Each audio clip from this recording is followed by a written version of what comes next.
Bismillahirrahmanirrahim. Assalamualaikum warahmatullahi wabarakatuh.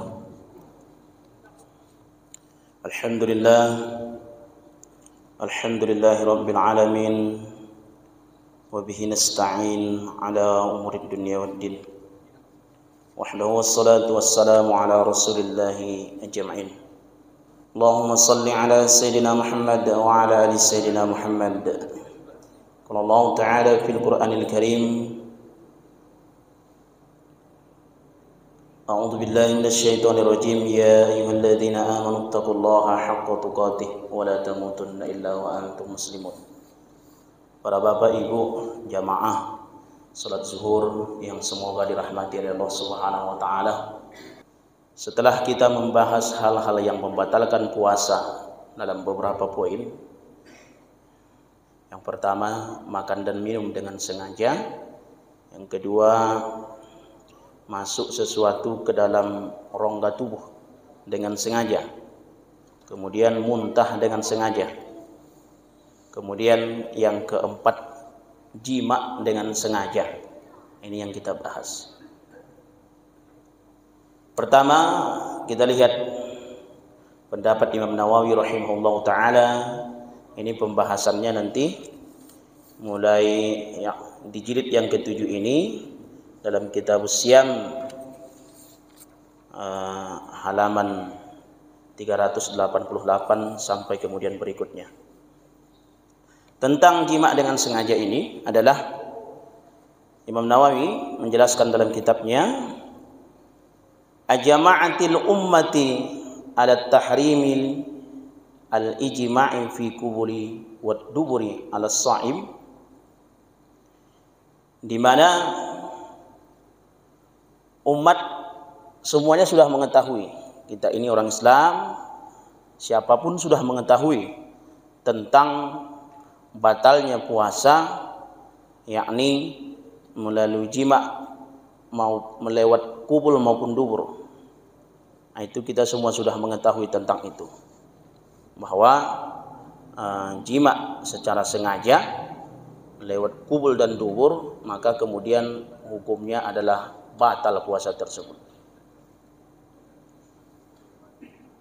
Tapi Bapak Ibu perlu kita tahu ya, bahwasanya jima lewat dubur itu suami istri hukumnya haram, tidak boleh. Tapi kemudian kalau tidak sengaja, bisa tidak sengaja, bisa jadi ada kemudian yang lupa, tiba-tiba kemudian dia jima dengan istrinya, seperti makan dan minum yang kita jelaskan pada pertemuan yang lewat. Mungkin di awal-awal puasa dia lupa, maka kemudian itu tidak batal puasa. Jadi berikutnya adalah jima dengan sengaja. Yang berikutnya adalah yang membatalkan puasa, istimna. Ini masih berkaitan dengan jima ini ya. Belum istimna ini. Kalau seandainya kemudian ada seseorang yang dipaksa untuk berjima, nah itu bagaimana? Nah, ini dibahas juga. Idza fa'ala bihi ghairuhu al-muftir bi an aujar at-ta'ama qahran aw rubitatil mar'atu wa jumi'at. Nah, ini dia. Poinnya adalah rubitatul mar'atu wa jumi'at, di mana wanita misalnya dia dipaksa, terpaksa sehingga kemudian dia dijima, misalnya contoh dia diperkosa oleh orang lain, maka kemudian karena kondisi terpaksa tersebut maka kemudian tidak batal puasanya. Bapak Ibu yang dirahmati Allah Subhanahu wa taala. Jadi jima itu artinya maksudnya adalah dengan sengaja. Kemudian berikutnya adalah istimna. Apa itu istimna? Istimna itu adalah bersetubuh dengan tangan, ya, yakni bersetubuh dengan tangan. Maka kemudian itu kita lihat pendapatnya. Wa inistimna fa anzala batala saumu. Kalau ada seseorang yang istimna, maka kemudian batallah puasanya. Kal mubasyarati fima dunal farj. Tapi dengan syarat istimna itu adalah mubasyarah. Apa itu mubasyarah? Bertemunya, mohon maaf, kemaluan seseorang kemudian dengan kulit. Entahlah dia kulit tangannya atau kemudian kulit yang lain. Tapi dengan syarat bertemunya dengan kulit. Kalau kemudian posisinya seperti itu, maka kemudian apa? Bapak Ibu yang dirahmati Allah Subhanahu wa taala, maka kemudian batal puasanya. Tetapi Bapak Ibu, itu kan kalau bertemu dengan kulit, artinya mungkin dia bersetubuh dengan tangannya. Itu jumhur ulama tidak ada perbedaan pendapat. Ada sebagian kecil tapi kita tidak sebutkan. Jumhur ulama maksudnya ada imam 4 mazhab. Imam 4 mazhab berpendapat maka kemudian batal puasa orang yang istimna. Apa itu? Bersetubuh dengan tangannya. Tapi kemudian kalau seandainya wa in nadhara wa talazzaza fa anzala lam yubtil saumahu. Tapi kalau ada seseorang yang kemudian dia melihat perempuan, kalau ada laki-laki dia melihat perempuan yang cantik, maka kemudian tiba-tiba keluar spermanya, keluar maninya, maka kemudian kalau kondisinya seperti itu, maka tidak batal puasanya. Mana tahu kan ada orang penyakitan kan, dia kemudian melihat perempuan tiba-tiba keluar, maka kemudian tidak batal puasanya. Tetapi dia berdosa. Kenapa? Karena dia tidak mampu menjaga pandangannya. Jadi Bapak Ibu yang dirahmati Allah Subhanahu wa taala, yang kedua ini adalah istimna.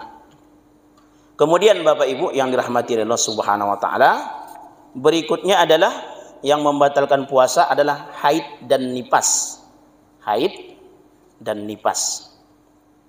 Haid dan nifas ini, qad sabaqa annal haida wan nifas wal junun war riddah kullu wahidun minha batala shaum. Di mana kalau seseorang sudah haid, sudah nifas, maka kemudian batallah puasanya. Jadi kalau misalnya ada seseorang mulai dari malam hari dia berniat, tiba-tiba kemudian dia puasa mulai dari pagi sampai kemudian tenggelam matahari, tinggal beberapa menit lagi, 2 menit lagi haid dia, 2 menit lagi sudah mau buka puasa nih, maka tetap batal puasanya. Padahal sayang sekali kan, tinggal beberapa menit lagi.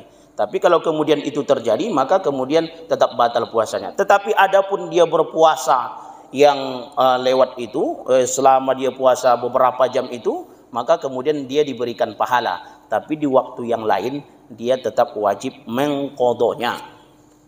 Itu dia. Kemudian Bapak Ibu yang dirahmati Allah Subhanahu wa taala, berikutnya yang membatalkan puasa itu hilang akal, pingsan atau kemudian dia gila. Nah, ini dia Bapak Ibu. Hilang akal, pingsan atau kemudian gila. Kalau ada seseorang yang hilang akal, itu lau nawa minal lail summa ugmi alaih. Kalau ada seseorang yang sudah berniat pada malam hari, malam harinya dia berniat, maka kemudian besok saya ingin puasa ini, maka kemudian summa ugmi alaih. Apa itu ugmi alaih? Dia pingsan.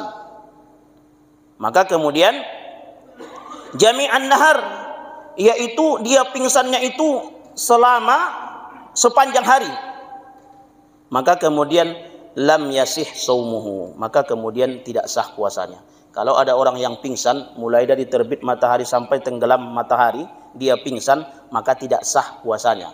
Tapi kalau pingsannya itu hanya sebentar saja, 1 jam atau 2 jam, maka kemudian puasanya tidak batal. Tapi kalau pingsannya seharian, maka kemudian batallah puasanya. Lalu bagaimana kalau seandainya ada orang yang tidur seharian, mulai dari terbit matahari sampai tenggelam matahari dia tidur, itu gimana puasanya tuh Pak? Nah, ini kita lihat perkataan Imam Nawawi. Idza nama jami'an nahar, apabila seseorang tidur sepanjang hari, mulai dari terbit sampai tenggelam matahari, wa kana qad nawa minal lail, dan malamnya dia sudah berniat, sahha saumuhu, puasanya sah. Ada orang seperti itu, ada Pak. Ada tuh. Saya punya kawan kerjanya ronda malam. Dia bangunnya itu cuman zuhur. Sholat asar itu menjelang maghrib. Jadi dia mandi asar, kemudian sebentar lagi sudah maghrib. Kadang itu sekalian itu. Sekalian habis mandi asar. Jadi udah dekat ke maghrib itu. Jadi sholat asarnya dekat betul dengan maghrib. Nah, maka kemudian sah puasanya. Kalau ada yang tertinggal sholatnya, maka kemudian dia wajib menggantinya. Nah, ini pendapat yang jumhur di antara pendapat ulama. Jadi Bapak Ibu, kalaupun ingin tidur ya hanya beberapa jam saja. Kalau tidak tertahan, maka waktu-waktu tertentu, waktu sholat, maka kemudian bangun. Nah, itu dia Bapak Ibu. Kemudian Bapak Ibu yang dirahmati Allah Subhanahu wa taala. Lalu orang yang gila bagaimana? Bapak Ibu, ini kita selesaikan ya. Idza nawasumu bil lail, kalau tidak ada seseorang sudah berniat pada malam hari, wajunna fi ba'din nahar, maka tiba-tiba dia gila. Malam dia berniat, kemudian jam 8 kumat penyakitnya, penyakit gila gitu kan. Gila dia. Maka kemudian al-jadid maksudnya di sini adalah pendapat Imam Syafi'i qaul jadid. Kan ada qaul Imam Syafi'i itu kan ada dua. Ada qaul qadim, ada qaul jadid. Qaul qadim itu pendapat Imam Syafi'i ketika berada di Baghdad, di Irak. Dia kan belajar di Madinah, lalu kemudian belajar ke Irak. Di Madinah belajar dengan Imam Malik, lalu kemudian belajar ke Baghdad atau Irak itu dengan muridnya Imam Abu Hanifah, yakni dua murid besar Imam Abu Hanifah itu, Abu Hasan dan Hasan Asy-Syaibani, dan kemudian Abu Yusuf. Ini murid Imam Syafi'i. Imam Syafi'i berguru. Fatwa-fatwa dia yang di situ namanya adalah qaul qadim. Ketika Imam Syafi'i pergi ke Mesir, berguru dengan muridnya Imam Lais bin Sa'ad, maka kemudian Imam Syafi'i memberikan fatwa juga di situ. Sebagian ada yang direvisi pada qaul qadim, pada qaul qadimnya, maka kemudian itu namanya adalah qaul jadid. Ini qaul jadidnya Imam Syafi'i. Apabila seseorang gila, maka kemudian tiba-tiba dia gila, dia sudah berniat malam harinya, maka kemudian batala shaumuhu, maka kemudian batallah puasanya. Tapi ini ada khusus Pak. Kalau ada orang yang gila ini, dia ada khusus. Dia gila, tidak ada kewajiban bagi dia untuk mengkodok. Walaupun gilanya 1 jam atau 2 jam. Kan sudah tinggal puasanya tuh. Nanti tidak ada kewajiban bagi dia untuk mengkodok. Jadi bapak-bapak kalau ingin puasanya tidak ingin dikodo, maka gila. Nah, kalau sudah gila, nggak ada kewajiban. Mohon maaf ya Bapak Ibu ya. Tapi hukum begitu memang. Nah, yang berikutnya adalah apa? Bapak Ibu, hilang akal. Yang berikutnya adalah murtad. Nah, murtad. Ini tadi sudah kita lihat pendapatnya, ya, bahwa seseorang yang murtad maka kemudian batal puasanya, dan kemudian nanti kalau dia masuk Islam kembali, berapa puasa dia yang tinggal waktu murtad itu wajib dia qada. Sekarang kita simpulkan beberapa yang membatalkan puasa. Yang pertama, makan dan minum dengan sengaja. Yang kedua, masuk sesuatu ke dalam rongga tubuh, yakni rongga tubuh yang kita sebutkan 5 yang kita sebutkan pada pertemuan yang lewat, dengan sengaja. Kemudian muntah dengan sengaja. Yang keempat, jima dengan sengaja. Yang kelima, istimna. Apa itu istimna? Yaitu bersetubuh dengan kulit atau tangan yang lain sebagainya. Yang berikutnya adalah haid dan nifas. Yang kemudian berikutnya hilang akal atau pingsan ataupun gila. Maka kemudian yang terakhir adalah murtad.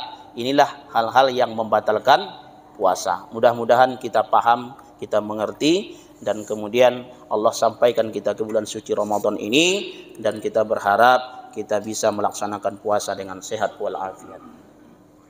Demikian yang dapat saya sampaikan. Subhanakallahumma bihamdika asyhadu an la ilaha illa anta astaghfiruka wa atubu ilaik. Wassalamualaikum warahmatullahi wabarakatuh.